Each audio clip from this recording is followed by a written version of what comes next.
Well, thank you very much, please. Thank you very much, and I'm delighted to welcome you to the White House as we honor the Cuban-American veterans of the Bay of Pigs invasion. Brave people, great people. I was honored to receive the endorsement of the Bay of Pigs Veterans Association in 2016, and they gave me a beautiful award, and I have it very proudly on a wall of great importance to me. And I just understood that once again, I've received your official endorsement and support, and I very much thank you for that. Thank you all very much. That's a great honor. That's a great honor. Today, we reaffirm our ironclad solidarity with the Cuban people and our eternal conviction that freedom will prevail over the sinister forces of communism and evil of many different forms. 60 years ago, the Cuban Patriots formed Brigade 2506 in a daring effort to liberate their homeland from the communist Castro regime. Today, we declare America's unwavering commitment to a free Cuba, and you will have that. You will have that very soon. We're glad to be joined.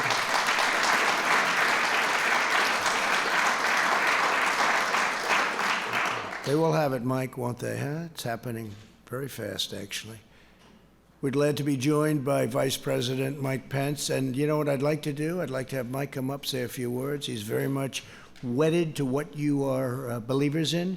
He believes in Cuba, and he believes in a lot of help for you. So, Mike, please come up and say a few words.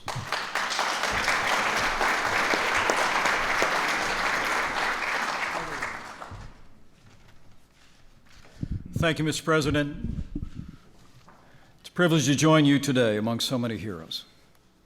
23 heroic veterans of Brigade 2506. As you said, Mr. President, April 1961, with American support, Brigade 2506 landed on the beaches along the Bay of Pigs, vastly outnumbered by Castro's socialist forces. 1,200 were captured. America secured the release of nearly all of the prisoners 20 months later, but the last prisoner was not released until 1986.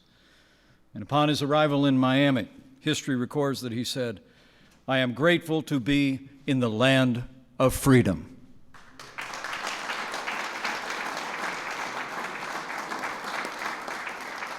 This fall, Mr. President, you'll also mark 40 years since the conclusion of the Mariel boat lift, when 125,000 Cubans fled socialism for freedom here in America.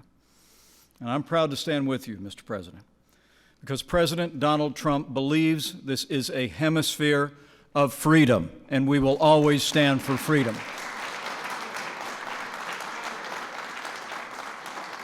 Mr. President, you've taken strong action to stand for freedom in Cuba, Venezuela, and Nicaragua. And today, with the new sanctions that you'll be announcing at this event, you will confirm that in this White House, it will always be Que viva Cuba Libre. Thank you, Mr. President.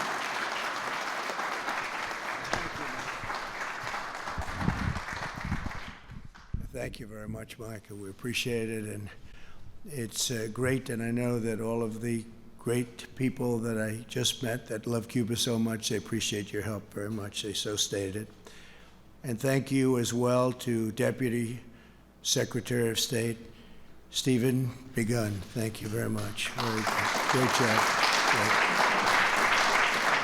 Ambassador to the Organization of American States, Carlos Trujillo. Carlos, thank you very much. And a friend of mine, a great gentleman, just recovered from a very serious bout, but he is strong. There's nothing going to take him down. Mario Diaz-Balart. Mario, thank you, Mario. Great job. It was great. And I know you're 1,000%, and you did it fast. You're strong. You're very strong, Mario. Anthony Gonzalez, great football player, by the way. Great football player. All the way through the NFL. That's great. And we got Ohio State going. We have the whole Big Ten. We got that done, didn't we, Anthony? And you helped, and I appreciate it. Thank you very much. and Alex Mooney. Alex, thank you very much. Thank you, Alex. I also want to recognize Mauricio Claver-Caron, who has just been elected as the first American to lead the Inter-American Development Bank. That's big stuff. He's been my friend, and he agrees with what I said. He would get up, and when I talked about Venezuela, it was much different than the so-called experts, you know, the experts that have been talking about it for 20 years and nothing happens. And when I talked about Cuba, much different. And my friend would get up and say, you know, the only one that's been right about this for 2 years is President Trump. Hence, he's heading this big bank now. It's amazing. See, if you say nice things about the president, that's what happens. Right? But congratulations, you deserve it. You're going to be fantastic. Thank you very much. This milestone underscores our historic partnerships across Latin America. On April 17th, 1961, the 1,400 Cuban exiles of Brigade 2506 landed at the Bay of Pigs. They were met by fierce airstrikes, by heavy fire, very, very heavy, and 20,000 soldiers from the Castro regime. These brave warriors fought 3 grueling days. The brutal Castro regime imprisoned them for 20 months until the United States negotiated their release. Today, we're profoundly honored by their presence. We're joined by these 20 incredible veterans, Brigade 2506 and their families. Could I ask you to stand, please? Because that's really great. That's really good. You're looking good, too.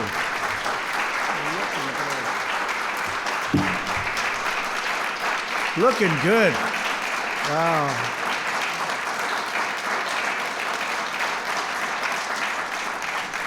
That's great. Good-looking people in Cuba. That's a good-looking group. I appreciate you being here. This is tremendous. It's an honor. You've been honoring me for 4 years, and now I'm honoring you, and that's a nice way to do it. Well, thank you very much. No, we really appreciate it. We will honor your courage with my administration's determination to defeat communism and socialism, and we will do that in our own country, too. We're in the process of doing it right now, and it has stepped, in my opinion, beyond the word socialism, and we are meeting it with great force. My administration stands with every citizen of Cuba, Nicaragua, and Venezuela in their fight for liberty, and we work for the day when this will become a fully free hemisphere, and it will be, for the first time in human history, a fully free hemisphere, and we will have it. We will have it, and it's going to happen. It's going to happen sooner rather than later. A lot of things are going on. A lot of things are going on right now that I can't tell you about, but I will be soon. The Obama-Biden administration made a weak, pathetic, one-sided deal with the Castro dictatorship that betrayed the Cuban people and enriched the communist regime. I canceled the Obama-Biden sellout to the Castro regime.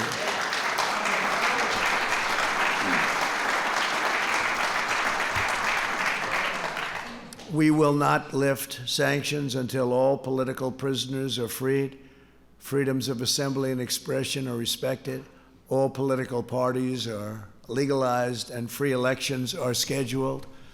They will have to go through a lot, but things are happening, and it's very interesting to see the level at which they're happening. Earlier this year, we also demanded the release of human rights activist Jose Daniel Ferrer. Today, as part of our continuing fight against communist oppression, I am announcing that the Treasury Department will prohibit U.S. travelers from staying at properties owned by the Cuban government. We're also further restricting the importation of Cuban alcohol and Cuban tobacco. These actions will ensure that U.S. dollars do not fund the Cuban regime and go directly to the Cuban people. Big difference, really. We're also imposing strict sanctions on the dictatorships of Nicaragua and Venezuela. We brought criminal charges against Maduro for his narco-terrorism.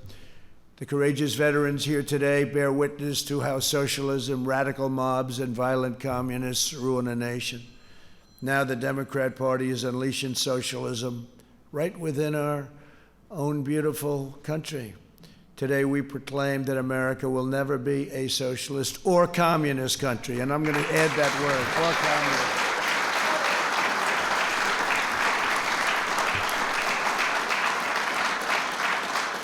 It's the first time I've ever said that. I've never added the other word, but I think it's appropriate, Mike, when you look at the kind of ideology we're also facing, when you see the rioters, looters, anarchists, and then you see the press, the media, play right into their hands. It's so sad to see the media, the way they're being used. The media is being used like fools. They're being used, and it's very sad to watch, but we will prevail. It's the first time I've said that, though.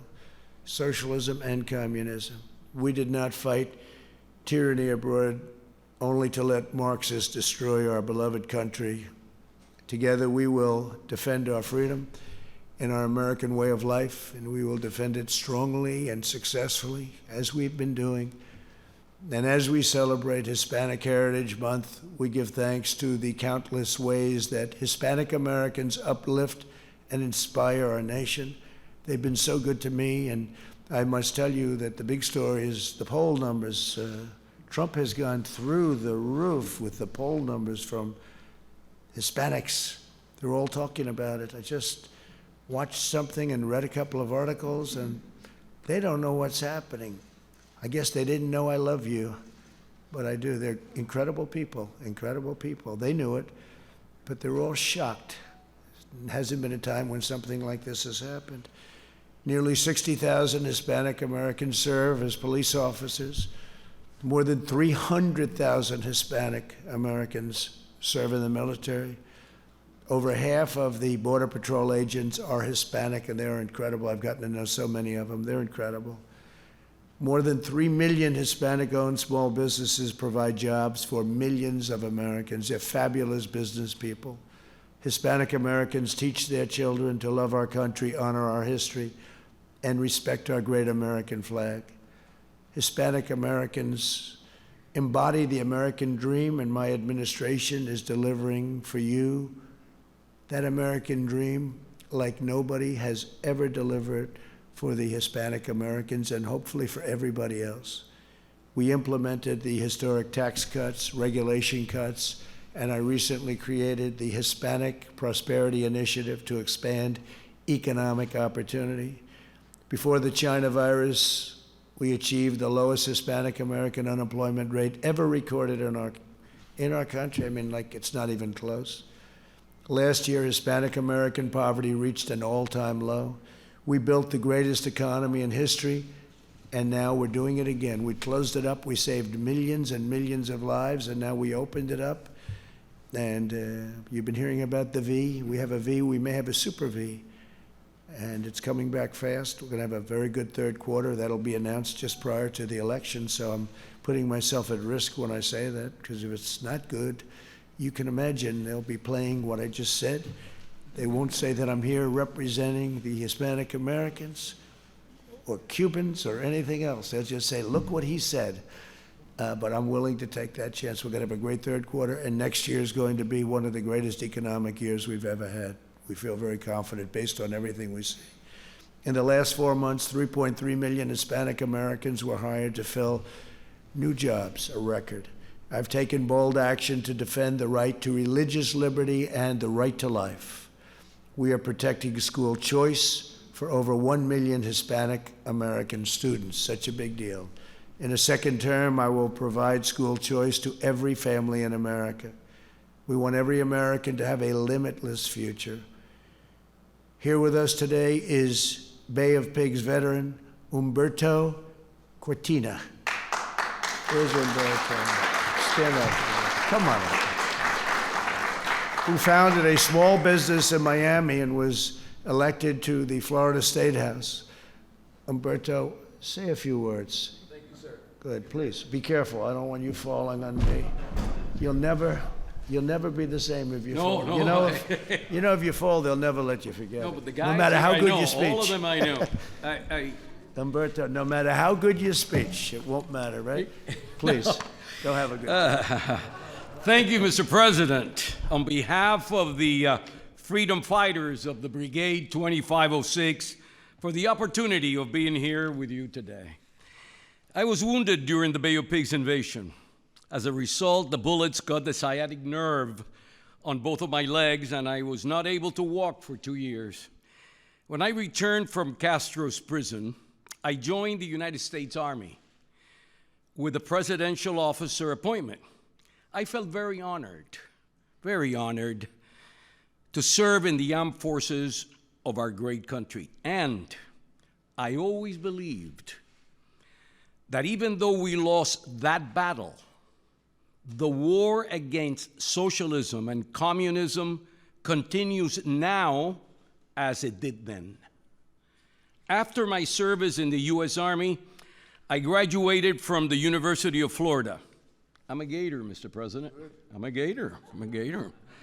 All right. And for 5 years, I worked as the regional director of the Council of the Americas in Latin America, where I realized the importance of communication, our values, and the opportunities that this great country offers.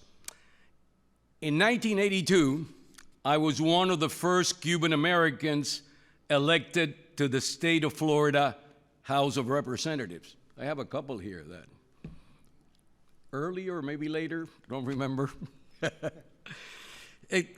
And what I learned there was a good and strong leadership means.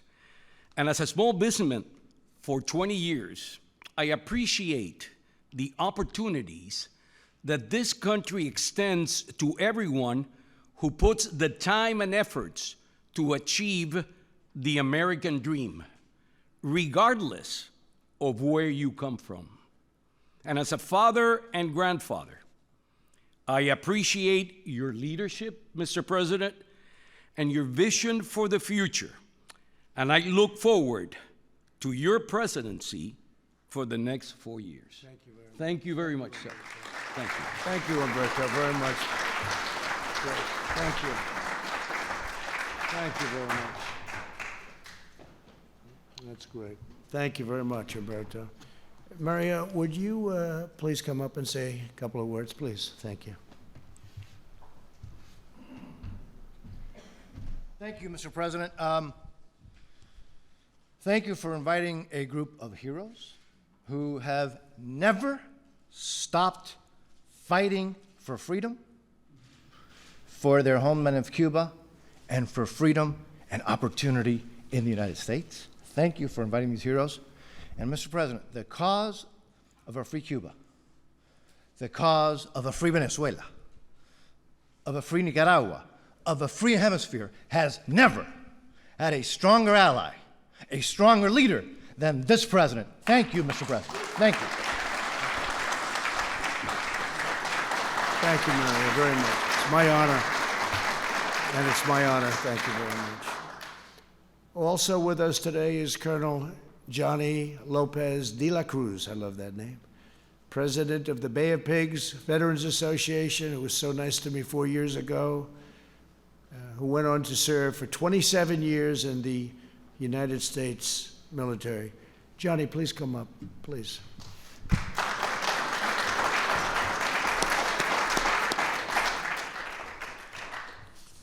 What an honor.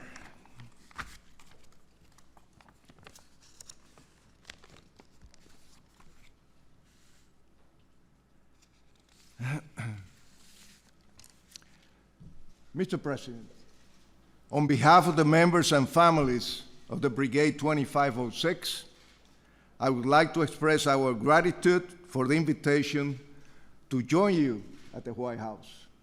It's quite an honor. Today, we are celebrating the freedoms that we have and want to preserve. We're here because we share your commitment to conservative principles individual freedom, the rule of law, and racial equality. We particularly value your support for our troops and veterans and the restoration of the military might of this nation, while brokering peace agreements and avoiding conflicts and endless wars. You have kept your promises. You are supporting freedom and human rights in this hemisphere while applying severe sanctions to the regimes of Cuba, Venezuela, and Nicaragua. And we urge you to continue these policies and the efforts to rid the world of these communist, corrupt, narco-terrorist regimes. Cuba must again be free after 60 years of communism. People are suffering in there, as well as in Venezuela and Nicaragua. Mr. President, thank you from the bottom of our heart for this splendid and emotional recognition that you have vested on the veterans of the Bay of Pigs invasion, Brigade 2506. God bless you, and God bless America. Thank you very much. Beautiful. Thank you. Thank you very much. Thank you very much. Great job. The veterans we honor today are a powerful testament to all that a free people can achieve. In the past 6 decades, you have built strong families, thriving businesses, and vibrant communities. Today, we thank God for the blessings we share as citizens of the greatest country on earth, and we hope, pray, and work for the day when the people of Cuba can finally reclaim their glorious destiny. It will happen soon. Thank you, and God bless America. Thank you very much.